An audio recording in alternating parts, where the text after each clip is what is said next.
our new career panelist, Nikita Ducarroz, and so happy to have her on board and to participate in our second career panel 2020 here at the Boys Hope, Girls Hope.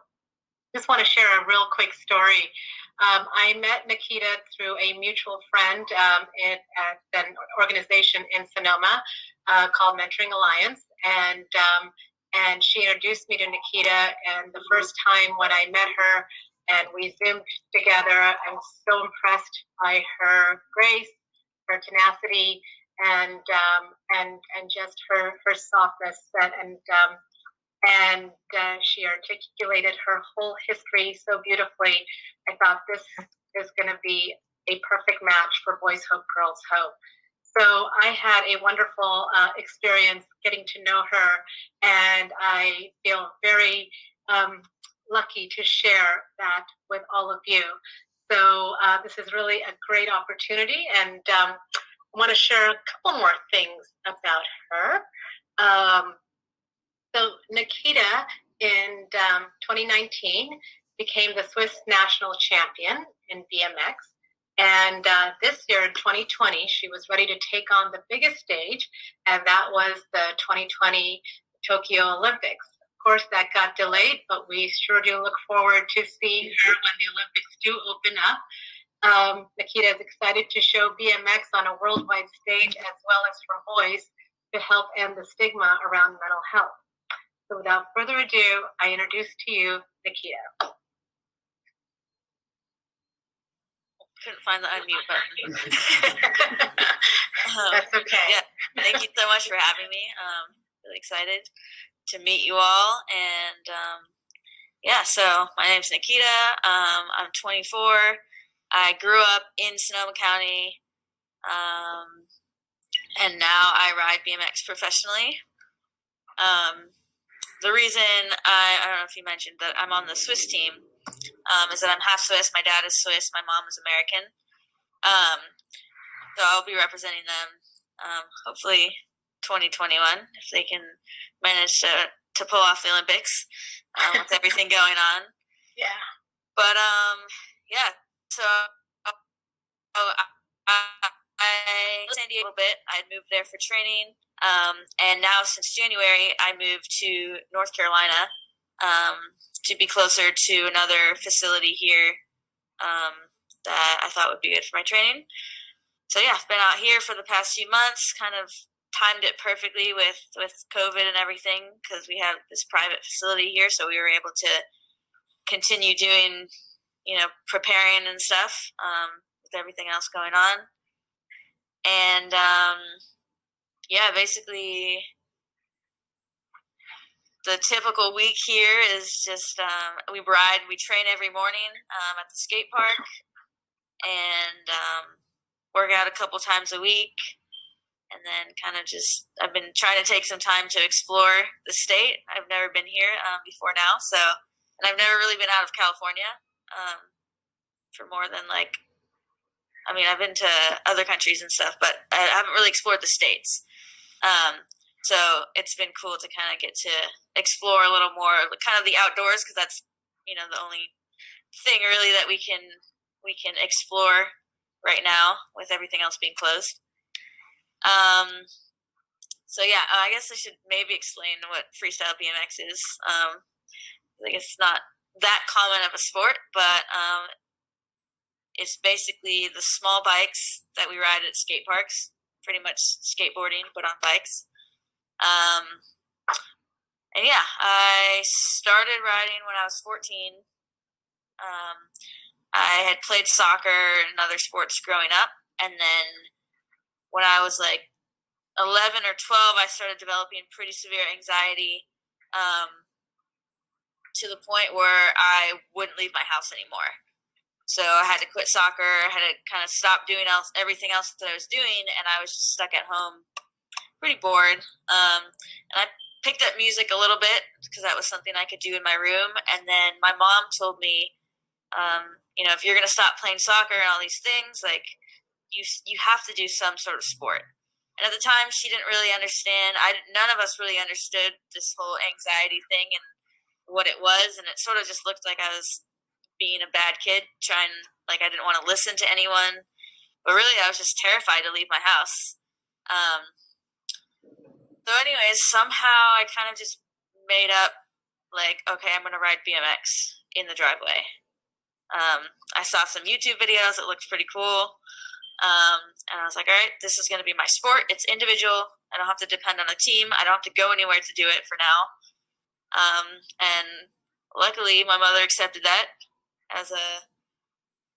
to satisfy her criteria, I guess. And so I just started riding, and pretty soon, I had ridden enough in the driveway that I wanted to go try to ride a skate park. And so that became a challenge for me to leave my house and make the trip to the skate park, which was only 30 minutes away. But for me, that was pretty much impossible. And so I used, I guess, the passion I had for riding to help me leave my house and go explore the skate park. And that's kind of how I got here. It's just little by little. All right, now the skate park's not enough. Now I want to go to a different skate park that's further away. Or now I want to go to a competition in Southern California. And eventually that turned into getting on an airplane, which I hadn't done since I was maybe 10 or 11. And at that point I was probably 17, maybe 18. So yeah, I was able to use my passion for bikes to take little steps here and there to get myself out of the house and doing things. And I guess at the beginning I never really thought of it as a career or something that I could turn into a career, especially that there weren't any other women that had it as a career. There weren't really any female contests or anything like that. So it really was just a hobby, just something that I loved doing. And then, I don't know, I think just through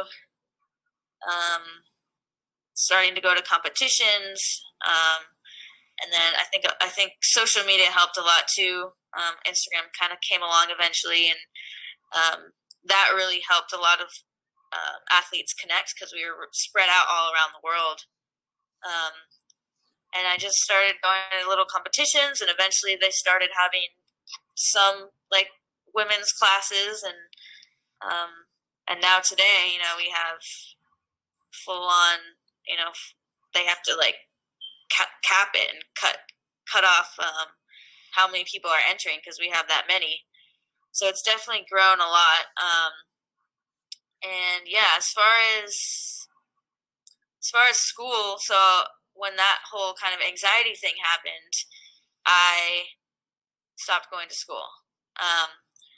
Luckily at the time, the middle school that I was at, it was a smaller charter school, so they kind of worked with us and let me go on an independent study. But then when it came time for high school, I was like, there's no way I cannot go to an in-person high school. It's kind of funny because now everyone's doing the online thing. But at the time it wasn't as common, and so I found an online high school that I could do, jumped into that, and originally it started, because I couldn't go to an in-person school, but then it ended up really allowing me to travel more with BMX and kind of make a name for myself a little more, and start seeing that, okay, maybe this could turn into something that I could pursue as a career. And so I finished high school all online. And then I decided to kind of go the same route for college. At this point, I was traveling. I was starting to travel around the world for competitions. So it fit even better with my schedule that I could just take my school wherever I went.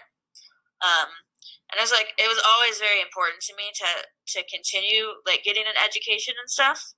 But I also didn't want to sacrifice my passion and what I was doing outside of school. So it was a perfect way to combine the two, and I didn't really have to. I was still able to put full focus on both at the same time. So I started out at Arizona State University online, and I originally had started in a health science degree. And I've always kind of wanted to do something health related, but I did find that did require a lot more attention than I could give, and I was struggling with some of the classes, so I switched to another program called Grand Canyon, or through Grand Canyon University, and decided to do sports management. I figured, all right, my career is starting to happen.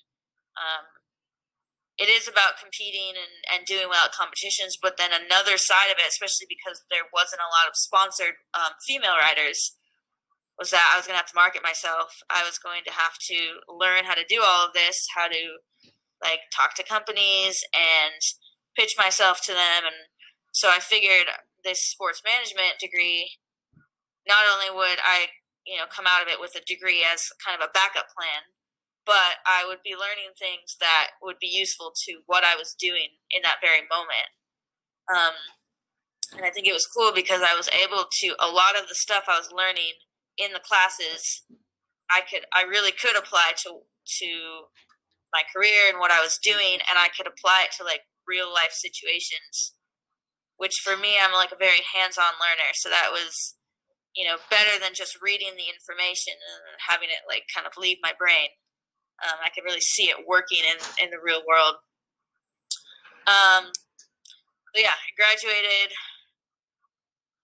I think last May it was. It went by pretty fast. And then it was right around I guess it was the year before the prep year for Olympics. So that ended up working out great. I finished my degree, and then now I have 100% focus just on riding. And with Olympics coming up, a lot of more sponsorship opportunities came, a lot more females, like women, were able to start participating in the sport because they were finally getting support that they weren't getting before. And yeah, so that's pretty much where we're at now. Kind of just crossing our fingers, and it's definitely been an interesting year, just going, like being in a different country every 2 weeks to suddenly like being stuck in one place. And I've been with like a small group of other riders who all train here from about 6 different countries, I would say. And it's definitely just been interesting seeing kind of how, we started off really strong, like, all right, we have all this time to train, like, go, go, go. And then I think we kind of hit a wall where we were like, whoa, like, this is weird. We've never been in one place for so long, and just kind of starting to stress and, like, feel the anxiety of, like, what's happening, like, what are we doing? How do we do this? So I think, it's been good. We're kind of figuring out this new way of life and how things are working out, and yeah.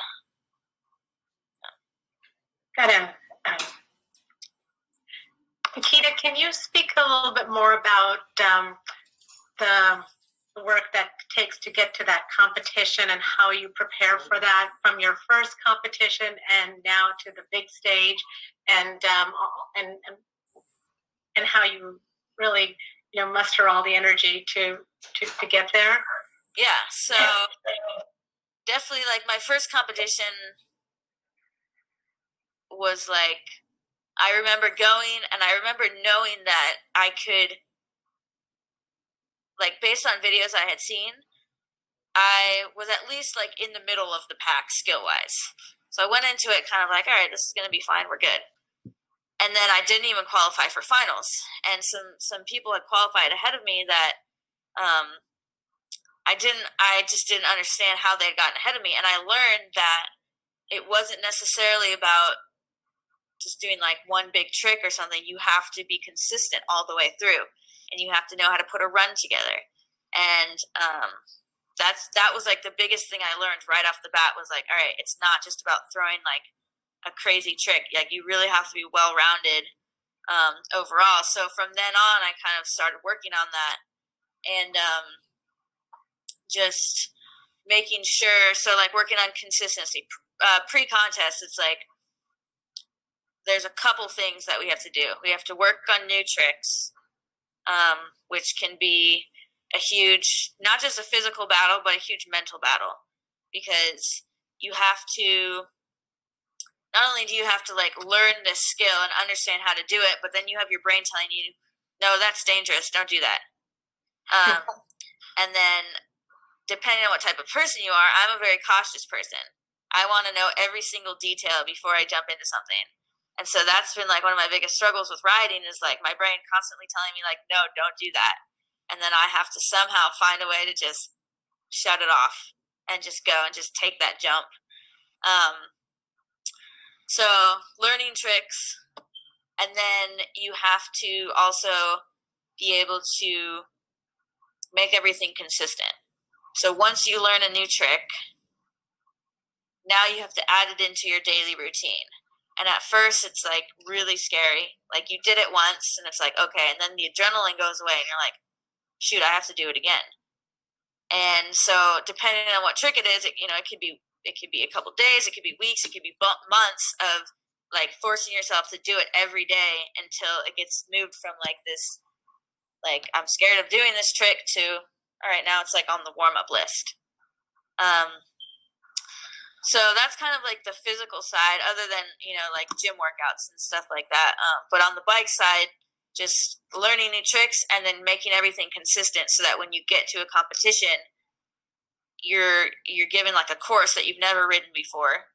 You have a very short practice time with about 20 other riders all trying to go at the same time. And so you have to just have your tricks on lock. You have to be able to just drop in and just trust that you could do it. And then from the mental side, that's definitely been my biggest struggle. And I'm still trying to find different tools to make it a better experience. Because, yeah, like these competitions now are starting to become bigger and bigger, and there's a lot more at stake.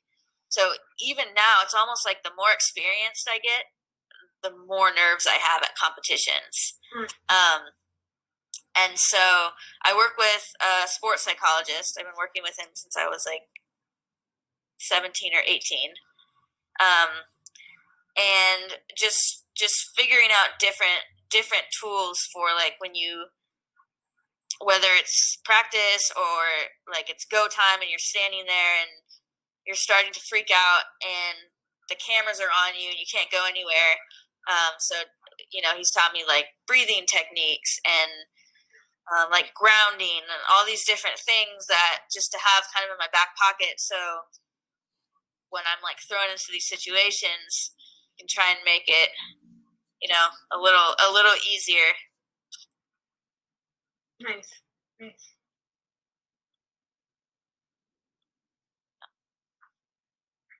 Perfect.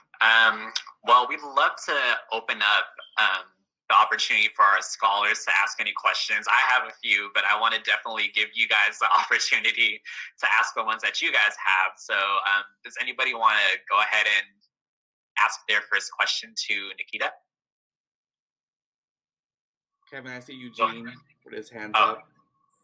Go for it. Go for it. Yeah. Okay. My question is like, have you like, okay, so like when you're practicing or whatever, like have you like tried something and then like midair or whatever, like have you just like rethought, like just like it was like a okay, I don't know how to say it, but have you ever just like thought about it and then it just like messed you up, like midair, like you just like thought about it or something? Yeah, I knew exactly what you meant as soon as you started saying it. Yeah, I definitely. That's kind of like actually one of the biggest thing that stops me from landing stuff is that I won't commit all the way through, and then it ends up being probably worse than if I were to just commit in the first place. Because I'll like kind of get myself hyped up to do a trick, to try a trick, and then I'll do it, and then in midair I'll decide, oh no, I don't want to do this, and then jump off or like crash. And I do that because I'm scared of crashing, but by doing that I'm making myself crash. So it doesn't really make sense. That's something I'm working on. But yeah, that definitely is something that happens. I mean, even the very experienced pros, I think, that happens to them sometimes, where you just midair, all of a sudden your brain's like, nope. Perfect. Thanks, Eugene, for asking your question. Does anybody else want to go ahead and ask the next one? Can I ask a question? Sure. Was that Grace? Was that you? Yeah. Perfect. Yeah, go for it, Grace. Do you I imagine that I guess like you said you crashed, but have you ever had a big injury? And if you had, what motivated you to keep on doing BMX after that injury?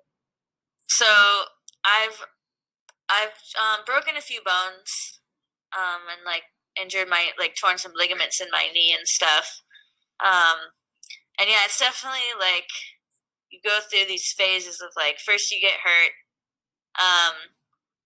and I think for us, because we're so passionate about it and it's consumes our whole life, when you initially get hurt, the first thought is okay, when can I ride again?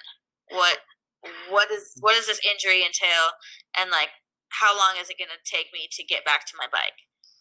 And then once you settle into the injury and you're just kind of sitting on the couch or whatever, not riding, you start to get a little anxious, because that riding is our outlet. So when you're just laid up on the couch, it's don't know what to do. You don't have that way to de-stress yourself. And then you get to the point where it's almost time to come back to riding, and I think that's when the doubts start to come a little bit, because now it's real that you're going to ride again. And depending on if it was a really traumatic crash, then that's a whole thing in and of itself. If it's something like a broken bone, where the crash itself wasn't that crazy, but you have a broken bone, you're thinking is it going to hold up? Because you're going back to this where you're going to be taking impact and stuff. And so definitely a lot of thoughts all at once, just of not being sure if you could trust your body, and if it's going to just crack again as soon as you land.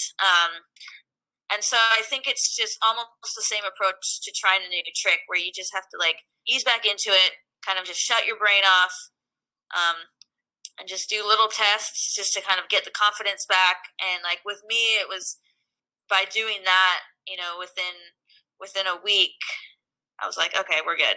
We're good to go. And then you're just right back at it as if nothing happened.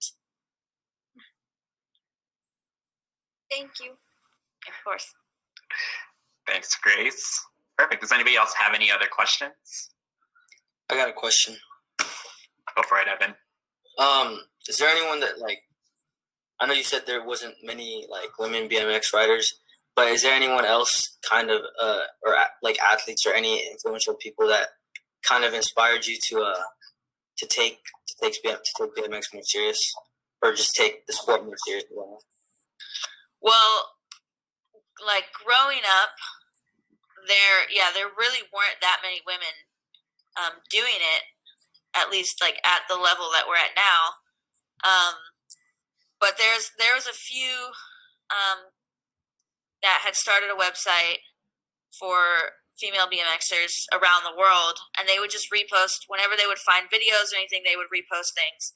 And I remember this one girl, Natalia. She was from Australia, and I just remember watching her YouTube video, and she was so good, and it really made me want to ride, and it showed me that we could also do tricks, and we could work up to it and stuff.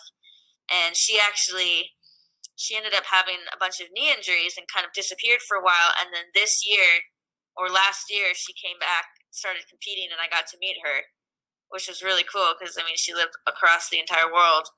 And now we're really great friends. And she had no idea that when I was younger, I had seen her video, and that really inspired me. But yeah, it's cool. I think there weren't really any big names at the time. And I think, I don't consider myself a big name, but I feel all of us that are like competing at these big like World Cup events and stuff now are kind of able to show there's like a whole new generation of like little girls that are riding now. Like there's so many I can't even keep track. And I think it's just really cool. Like I just imagine myself being like in that position and being able to see girls like competing at World Cups. So hopefully that's like making a positive impact on them. Great. Thanks for your question, Evan. Anybody else have a question that you guys would like to ask Nikita?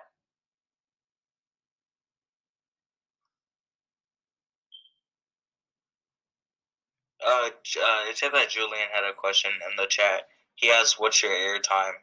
And he said, "Details, please." It's in the chat. My airtime. Like how long I'm in the air for? You want to clarify, Julian, if your mic is working? Yeah, how long? If you've ever like did like a big jump before, or like any crazy stunt, like off the ground for a few seconds. I don't know. That's a great question. I actually have never like timed it. The only thing I can say to that, I'm actually going to do that now because I'm curious. I'll try that tomorrow. But the only thing is that most of the time I've jumped, like I don't jump huge things necessarily. Like a lot of our stuff, it's big, but it's not like a long jump or anything like that. But I noticed the other day I definitely jumped something that was the biggest thing I had ever jumped, because normally you come off like the launch and you just have to do the trick and it goes by like in a split second and then you're already landing and you barely have time to think. And this jump was like shot you up so high that I like found myself going off and like thinking in the air and like having time to think and decide, maybe I'll do a trick now, and then do the trick and then land. And it felt pretty crazy. Like I'd never felt that before. Dang, that sounds like a superpower. But yeah, thank Felt you. like one. Great. Anybody else have a question you'd like to ask to Nikita? I'll go. David? Yeah, go for it. What's your favorite trick? Ooh, that's a good question. I think I'll say that my hardest trick, which makes it the most rewarding to land, is a 540. So basically you have like a ramp like this, and I go up it, spin a 540, and then come back down. And it's always been like kind of like the last trick I do in my run at a competition, just kind of like end it. And I've also kind of like always struggled with it and been scared to do it. So it's like still not on it hasn't moved to my warm-up trick yet.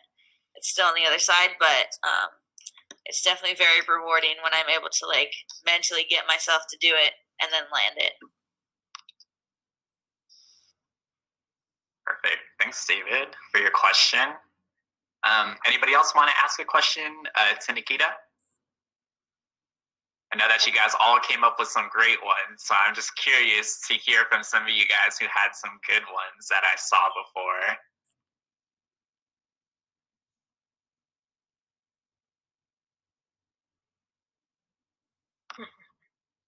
I have a question.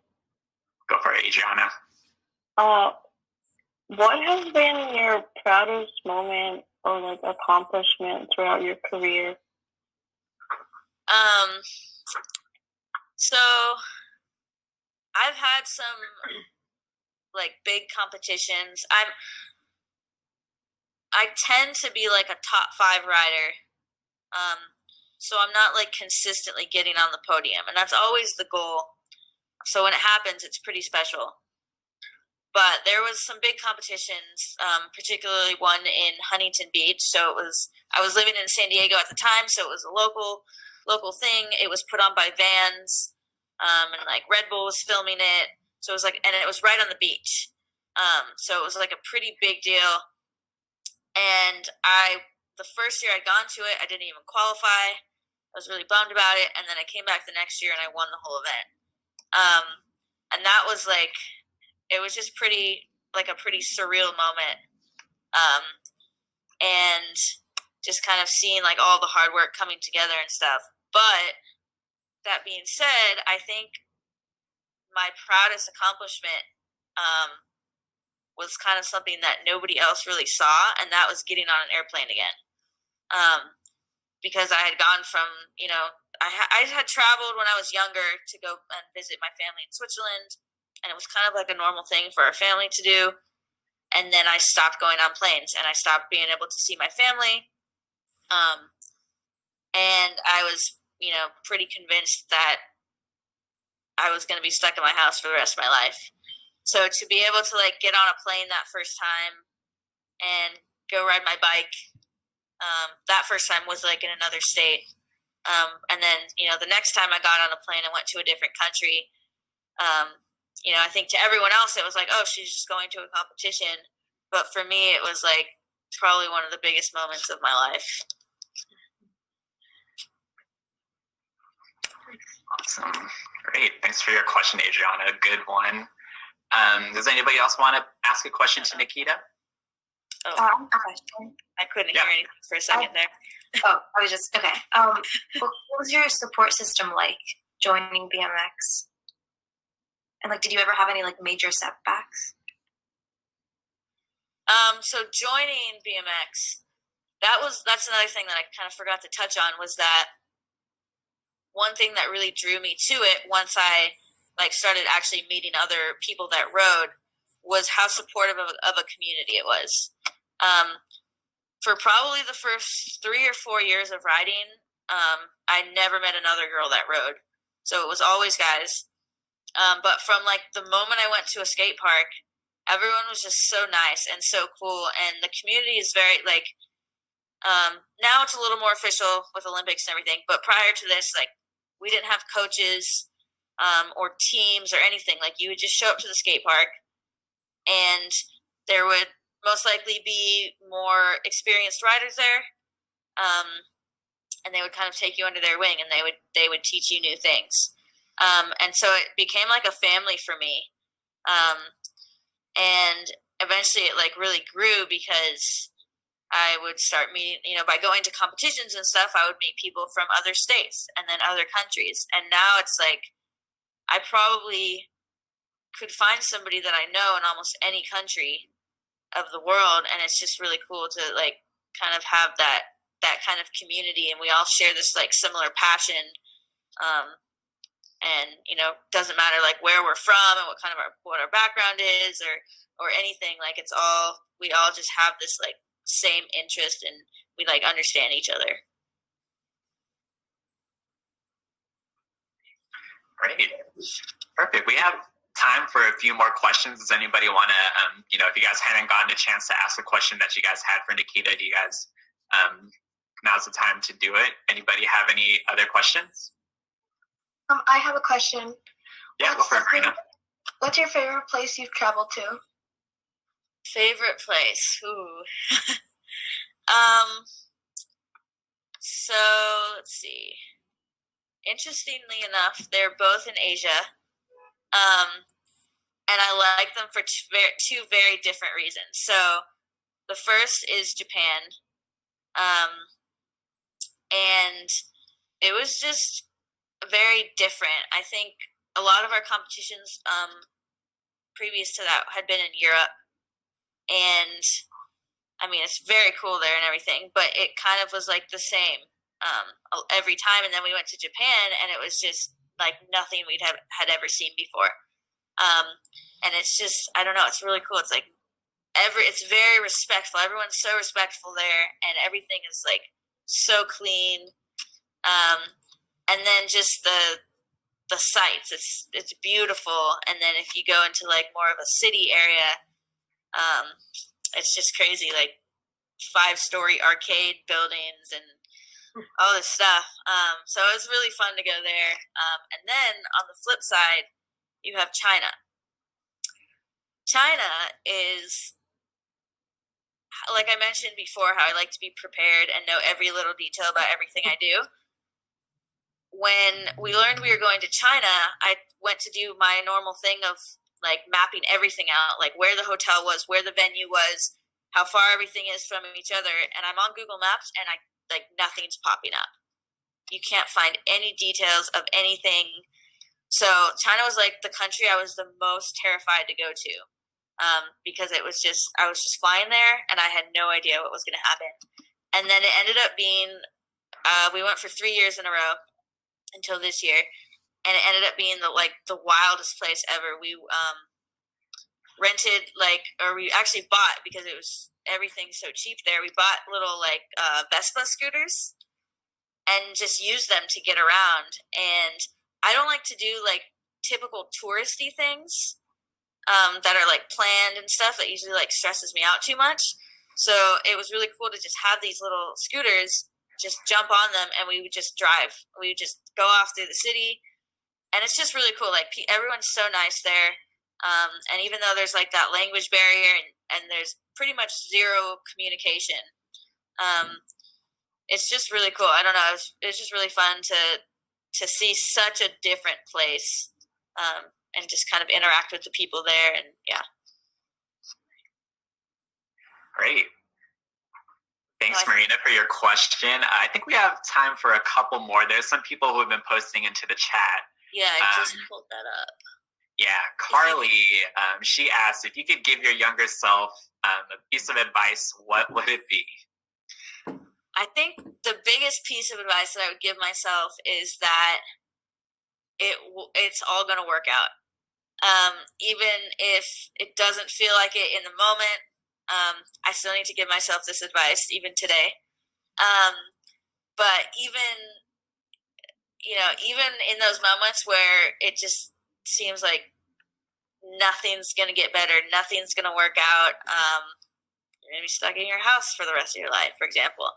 I think just a combination of time, letting time go by, and then also just taking small steps to push yourself. It's hard to say oh, just go do it. Just face your fear and go do it. But if you just do little things at a time, eventually it builds up, and then you don't even remember the other thing that you were scared of. And then while that's happening, time's going by as well, and eventually it works out. Yeah, I think that's something that kind of we all go through, is just when we even try to find how to tackle one activity and just feeling overwhelmed by everything, definitely taking it one step at a time is some great advice. But perfect. Thank you guys. I think, Julian had one last question too, but after that, I think we're almost out of time. But I think our last question that we have is, do you have a favorite experience that brings you a smile while doing professional BMX through your life? I think it's not just one instance, but I think a memory that happens a lot is, we go to these countries for competitions and stuff, and the competitions are cool and everything, and the cameras and the podiums and everything, but the best part is just exploring these new places with a group of friends that you've met from all over the world.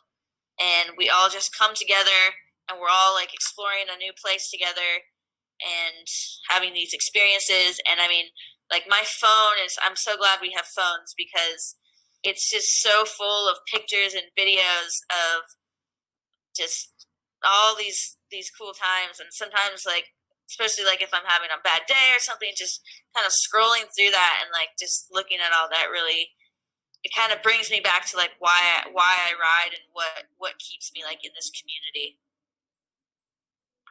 That's awesome. Yeah, I love how you spoke about, being a part of that community, how welcoming they were, and really giving that opportunity to build that close-knit type of family to, be able to tackle on something as, grueling as, traveling and professional competition and having that happen. So that's awesome. Thanks so much for sharing, Nikita.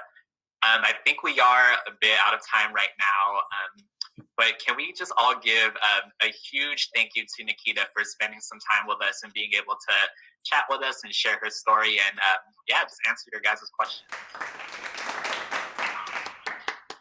Thanks, everybody.